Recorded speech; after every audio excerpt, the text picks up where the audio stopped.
Well, good evening to everyone once again. We have the pleasure this evening of hearing transatlantic Divrei Chizzuk from a dear friend, Rav Yechezkel Freundlich. Rav Freundlich has been a rabbi of many different synagogues, most recently the rabbi of TBDJ in Montreal, where I had the pleasure of meeting him, and now Beth Shalom in Lawrence. I admit I used to go to school right next to Beth Shalom in Lawrence before making Aliyah, and that's how I interconnect with Rabbi Freundlich. But more importantly for our community, he is the full-time brother of two dear members of the community, Shira Wiesen and Dina Rock, which we heard just a week ago, I believe. So without further ado, we're looking forward, Rabbi, to your Divrei Chizuk. I just want to mention that Rabbi Freundlich is not only a supporter of Israel, he actually came here a week ago to do anything he could in order to help us through this very challenging situation. And we're looking forward to hearing from you, Rabbi. Go right ahead. Okay, thank you very much. Really, it's a privilege. It's an honor to be involved in any way. Rabbi Grunstein told me that this was like to give chizuk, which is impossible. There's no way anyone from outside of Eretz Yisrael right now is giving chizuk to anybody inside. We are gaining the chizuk from all of you. What I would share would really just be a tefillah more than words of chizuk. But I really just want to introduce that with last week, as Rabbi Grunstein just mentioned, I was in Eretz Yisrael. I was on a 3-day trip together with the OU, and really just an impactful, emotionally draining trip, which had the similar idea. We were here to give chizuk, but we gained far more. The main objective really was just to give a hug. It was really just that the 40 of us, 20 Rabbanim, and each one of their Rabbanim brought one of the leaders, lay leadership of the community, the shul, literally just to physically to go and to give a hug to whoever we could. We met with families who are just completing their shiva. We met with families of the chatufim. We met with wounded soldiers in the hospitals, and just to physically be there and to say that we, the American Jewish community, are im chanochi b'tzara and just wanting to be part in any way possible. I just want to share one quick story from that trip, and then a quick thought on the parsha. That's really, again, as I said, more of a tefillah than anything else. When we went, our first day we spent in Sderot. Then we went to Soroka Hospital. We met with people, survivors from all that took place in Sderot, and then we met with those of the wounded in Soroka. And then we went to Hebron at the end of our first day. And after davening in Maras Machpelah, we went to a dinner in Beit Hadass, and we walked 10-15 minutes from the Maras Machpelah, which is, of course, a central piece of this week's parsha. And along the way, we passed that new army base. Those of you might be more familiar with it than I am. It looked pretty brand new. And it seemed like they were setting up for a party inside. We were walking along the road, but just inside the gate, it looked like there was a party being set up, which was a little odd given everything that's going on. And so when we asked the soldiers milling around outside the base, like what's going on? They said, "Oh, it's Sheva Brachos." So we said, "Sheva Brachos, we're coming." So I said, "Well, the chassan's not here yet, so there's nothing really for you to do." So I said, "Okay, fine." We went on to the dinner. We went on to Beit Hadassah, and we said maybe we'll circle back on the way out. At Beit Hadassah was a very I don't think we were expecting this. We know they gave us a dinner, and then we had two couples came, and both of the couples that came to speak with us had sons who are now being held hostage in Gaza, and they told the stories of their sons. Both of the boys were in the security detail in the festival down south. They were both taken hostage. And so just to share from the American perspective, so we're all, everybody, we know the story, but this was for us a first face-to-face point of contact with someone who has a child right now in Gaza. And I came back and I shared with the shul, we could put up posters all we want, and we can daven, and you can write your congressman, but until you're singing Achenu and Ani Mamin, holding the hands of a mother and a father, holding the picture of their son, you don't know what's going on. You don't understand. We understand, but until you're literally crying with a mother, holding her hand, holding the picture of her son, davening for him to come back, it's a different. It just, there are no words. And so we all took this back to our communities, all of us who were there, and that singing, there was not a dry eye in the room as we davened, we sang Ani Mamim and Achenu, it was as an American Rav coming with representing my community to be able to do so. Really, I came back to my shul. I said, I don't even know how to describe that. But what I want to share is then we like sort of stumbled out of the room. We weren't emotionally prepared, and it was just such a moving experience. And the buses, which had left us off at the Marat Machpelah, and then we walked to Beit Hadassah, the buses came to pick us up at Beit Hadassah. And just as we were getting on the buses, literally like stumbling on, somebody said, the Sheva Brachot. And the bus driver was like, no, we don't have time. I gotta get back. I'm like, no, we're going. And so what had happened, we walked down the street back to where the base was, and someone explained to us that the soldier had been given a 48-hour leave from the army to get married, as many stories have happened, and now he just returned to the base, and his commander had surprised him, didn't tell him, and arranged for the Kala to come to the base, and they made a surprise Sheva Brachos. The Chassan had no idea that this was happening. So we walk in, and how many guys were on the base that were available? Like 15, 20, maybe. So they had a table or two for a little meal, and they had a guy with a keyboard, playing. And 40 American, 20 rabbis and Balabatim walk in, and who were desperate for a release and a simcha. And we literally walked into the middle of the dancing, and the place exploded. And we danced like it was our own child's wedding. It was like an amazing scene, like this hustle, like nobody knew what it hit them. And after the dancing, which was so lebedik, the keyboardist basically broke into a kumzitz and sang the same songs that we were singing 5 minutes before. We sang Achenu together with the chayalim that were there. We sang Ani Mamin. It was such a bizarre experience. We went from within 10 minutes and maybe 300 feet apart, we went from singing the same songs with parents, 4 parents, 2 fathers and 2 mothers, holding the pictures of their children being held by Hamas in Gaza right now, crying with them, to literally crying with these chayalim who are filled with such life, and they're invigorated and they're confident, and there's this sense of we are fighting a war and we're going to win. And it was like the same tears, the same songs.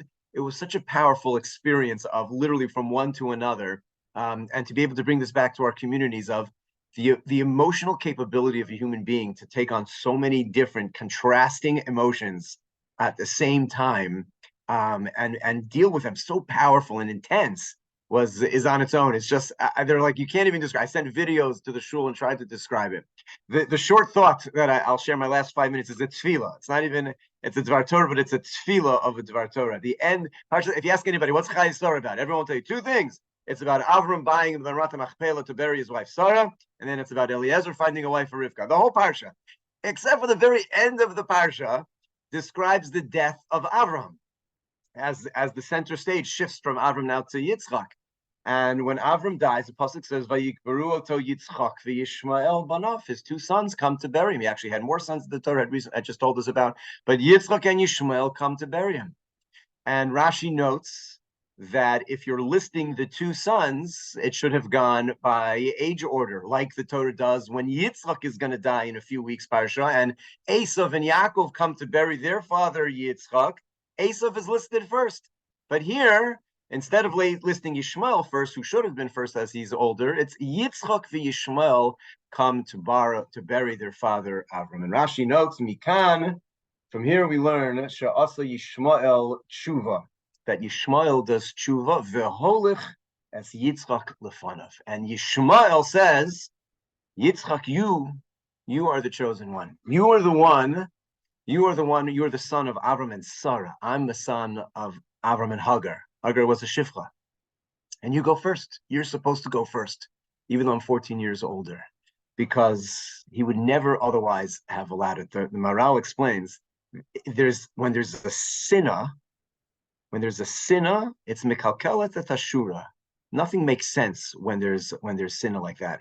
As Rabbi Akiva himself says, he used to want to bite the chachamim like a donkey. As the Gemara says, you just, as the Maral explains. So that Yishmael, who had that, would have never allowed, ever, not for a moment, not in their grief, not in honor of Avram, unless he had done tshuva.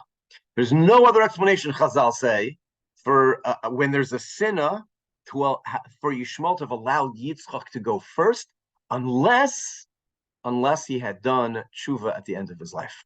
And that Rashi says is the Seva Tov. When Avram dies, and the Torah gives such a beautiful description that he died vayigva vayamat, that he expired, a language that's reserved for tzaddikim, a peaceful death, the Seva Tova, within a good old age, zakein v'saveya, to describe somebody is content. We've seen such horrific death beyond words, and the Torah describes an Avram was zocha to a seva tova, he was saveya vayikva, and Rashi says that was in seeing Yishmael do tshuva. He saw it. He lived to see Yishmael do tshuva and put Yitzchak first. So Chizzuk I can't give, but I came across these psukim as preparing for shir, and looking in a world, ma'isa ava siman labanim, we should be zoicha to sing. There's no solution to the problem we're in right now. I don't know what the solution is. So my grandfather, my Zayd is Achron Levracha, I remember him saying years ago in one of the intifadas of suicide bombers, I don't even remember which tkufa of horrible situations that we were in, when Hashem gives Avram the bracha, the nevuah, that he's going to have a son Yitzchak. He's already had Yishmael for 13 years. And Hashem says, but this is not going to be the one. This is not going to be the one. And it's always amazing just the timing of it. He's 75 when he's told Lech Lecha. He's already been childless for years. And then another 20 years go by, still without this Yitzchak. 13 years go by, finally he has the Yishmael, but Hashem says, he's not the one. But there's going to be a promise and years of this promise. And finally he's 99. It's 24 years after the original promise, you're going to have a great nation descend from you. Finally, he says, now it's going to happen. And Avram's response is, Lu Yishmael yichya lefanacha.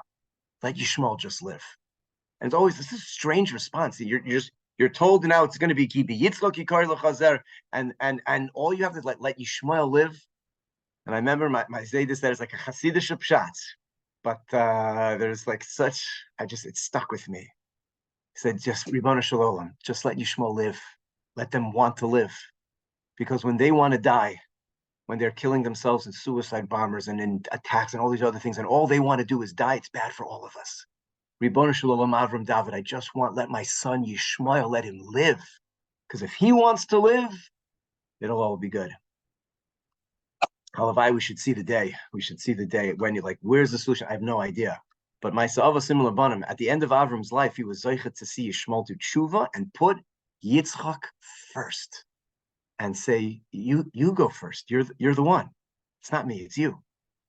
I don't know what to say to this. I'm just sharing it. I was like, sometimes you see things that you've seen many times in the past, and it just in whatever's going on in the world, you're like, I don't know what to make of it. So I share it as a tefillah.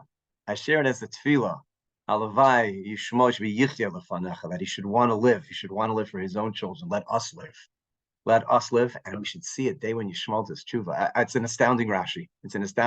Who says, as the Maral says, because when there's such sinna, it's impossible otherwise. So I have no words of chizzuk other than I share that quick thought. I share that we are mischazek from all of you living in Eretz Yisrael, yearning. We all wish to be there. I could just say that. And we gain strength.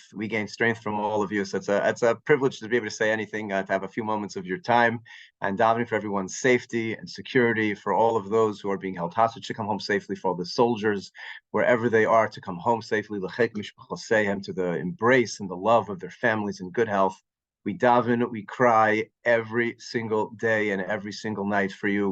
We on Shabbos weekdays, just yearning for everybody's security and safety, and davening for everybody to be well. Thank you so much. Thank you, Rabbi Freundlich. If I can just steal you for another minute. Obviously, here in Israel, the news cycle is dominated by one thing, and that's the war. But here and there in the periphery, we hear about the rise of anti-Semitism to, some say 400%, some say 500%. And the terrible incident yesterday in California is just a manifestation of it. May I ask where you're living, which is the 5 towns, but in general, people that commute to work and come home, do they feel this, or it's just a news story? No, there's no question. Right now, the college campus scene is an outright disaster, an outright disaster. And I had two students, two members of mine were in the Cooper Union library that was, they were locked in, if you remember that story from about a week ago already. Two of my members. So the college scene is terrible. So the Jewish people are an interesting people. In one sense, you say like this is crazy, and our little bubble of the five towns, we don't feel that it's such a Jewish neighborhood. But I can tell you the number of gun permit applications has skyrocketed in all of New York, and I think all around the United States. I think people are scared. And they are, and they should be, because the Arab world and the pro-Palestinian supporters in the country and here in the United States, there's a powder keg that everybody's afraid can explode at any moment, as you see in their rallies. So there's a sense of fear. Like we have now 24-hour security, which we're paying unbelievable about. Like there's like a tax on being a Jew right now, a huge security tax, which I don't need to tell you because you have it far more than we do as well, but it is a massive tax. So we don't feel anything. There's definitely a sense of fear. The questions, when we were together with the rabbis on our trip to Israel, of the students asking us, is it safe to wear yarmulke? Is it not safe to wear yarmulke on campus, on the trains? It's an issue. You're a target. You are a definite target. But what I was saying is that the Jewish people are we're an am k'shei oref, so that whereas many would think like they would, so now the college students, instead of saying like, I originally had the thought like, okay, good, no one's going to send their kids to an American college again. No, just the opposite. All of the kids on campuses are walking around with their Israeli flags and singing Am Yisrael Chai and saying, you're never going to get rid of us and we're here to stay. So for better or for worse, that's a Jewish response. Like they're not running from the college campuses. They are making a stand and they're making their voices heard. And that's what's going on. But there's definitely a rise. I think somebody said it best. I don't know who to quote. This last month has taught us. I did not know how deeply they hated us, nor did I know how deeply we loved each other. That's really just what this has brought out. And I think everybody understood there was anti-Semitism beneath the surface, but it's like really, really just beneath the surface. It's like bubbling over. But it's shown to the same degree how deeply the Jewish people love each other, and that's far more important for all of us to see and to experience. Thank you for sharing that. I'm sure you heard that yesterday in your old rabbinic ground, the Molotov cocktail was thrown at one of the shuls in Montreal. Yeah, and I have to admit, I know many people there, and I asked them, and this is the point the Chizzuk will end off with tonight. I asked them, so is there any talk of moving out because it's dangerous? And certain people are considering it, there's no question. But there was one answer I just want to share with everyone that really, really spoke to me. Someone said to me, it would be a great idea for Jews to move out of Israel because it's in a very bad neighborhood. You're surrounded with the terrible neighbors. The only difference is you're supposed to be in Israel, so you have an excuse, quote unquote, to stay there. But unfortunately, he said, not everyone in this synagogue is going to move to Israel tomorrow. And if we make a statement by running, they're going to run after us. And that is something that I personally took a lot of chizuk for, that a person is willing to endanger his life so that Judaism remains relevant to all his neighbors. In any case, I thank you so much, Rabbi, for sharing both your experiences here in Israel. You should always come back for Sheva Brachas and weddings, not necessarily emergency weddings, but weddings that they are. And Amir Hashem, we hope that we'll be able to speak under much better circumstances far sooner than later. Amen. Amen. Thank you. It's nice to see you, my family. So good to see you guys. Glad to bring you together. Anyway, we look forward to seeing you back in Efrat whenever you come next. And wishing everyone a good night. God willing, tomorrow at the same time, we'll be speaking to Ariel Ackerman, who is taking care of the evacuees in Eilat. And we'll be interviewing him tomorrow night. Wishing everyone a good night. Thank you, Rabbi Freundlich, once again. Thank you. Thank you. Good night. Good night. Thanks.